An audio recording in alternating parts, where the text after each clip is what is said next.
कोलगाव मियासाब दर्ग्याजवळ दुचाकी आणि चारचाकीत भीषण अपघात झाला. यात एक युवती जागीच ठार झाली तर गंभीर जखमी असलेला युवक देखील उपचारादरम्यान मृत पावला. समोरील स्विफ्ट चालकाबाबत कोणती माहिती मिळू शकली नाही. पोलिसांकडून त्याबाबत चौकशी केली जात आहे. कोलगाव येथील मियासाब समाधीजवळ अपघात झाला. दुचाकी व चारचाकी यांच्यात अपघात झाला. चारचाकी सावंतवाडीच्या दिशेने तर दुचाकी कुडाळच्या दिशेने जात असताना अपघात झाला. या अपघातात आयुषी देसाई जागीच ठार झाली तर कार्तिक परबा जखमी होता. उपचारादरम्यान त्याचा मृत्यू झाला.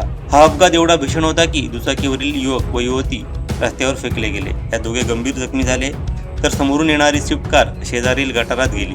गाडीच्या दर्शनी भागाचं मोठं नुकसान झालं. जखमींना अधिक उपचारांसाठी उपजिल्हा रुग्णालयात हलवण्यात आलं. महेश बांदेकर, कृष्णा धुळपवार, लादू रायका यांनी जखमींना रुग्णालयात हलवलं. उपजिल्हा रुग्णालयातील डॉक्टरांनी जखमींवर उपचार केले. घटनास्थळी पोलीस दाखल झाले असून सहाय्यक पोलीस फौजदार राऊत, पोलीस हवालदार सुरेश पाटील, पोलीस हवालदार धोत्रे, पोलीस कॉन्स्टेबल पवन परब पुढील तपास करत आहेत.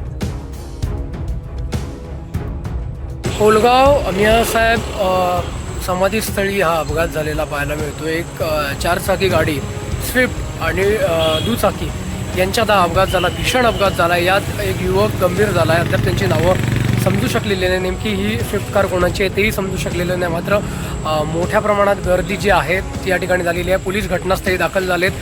त्याचबरोबर सामाजिक कार्यकर्त्यांच्या मदतीनं जो जखमी युवक होता त्याला तात्काळ उपजिल्हा रुग्णालयात अधिक उपचारासाठी हलवण्यात आलेला आहे आणि पुढची प्रोसेस जी आहे ती पोलिसांकडनं या ठिकाणी सुरू केलेली पाहायला मिळते. अगदी रस्त्याच्या कडेला ही चारचाकी जी आहे ती गेलेली पाहायला मिळते आणि त्याच्या ज्या एअरबॅग आहेत त्यासुद्धा या ठिकाणी उघडलेल्या दिसून येत आहेत. गाडीच्या उजव्या बाजूला मोठ्या पद्धतीनं नुकसान पोचलेलं पाहायला मिळतं. तर जी दुचाकी होती तो दुचाकी स्वार होता तो त्याला तिथे येऊन आदळण्याची शक्यता किंवा अंदाज काही प्रत्यक्षदर्शींना किंवा जे प्रथम इथे आले त्यांच्याकडनं उपस्थितांकडनं सांगितलं गेलं आहे. त्यामुळे नेमकी यात चूक कोणाची होती, नेमका हा अपघात कसा झाला हे अद्याप स्पष्ट झालेलं नाही. चारचाकीमध्ये असलेला चालक देखील सुदैवानं यात वाचलाय.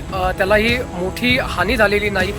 निश्चितच पोलीस घटनास्थळी दाखल झाले असून पुढील तपास पुढील सोपस्कार पोलीस पार पडताना पाहायला मिळेल.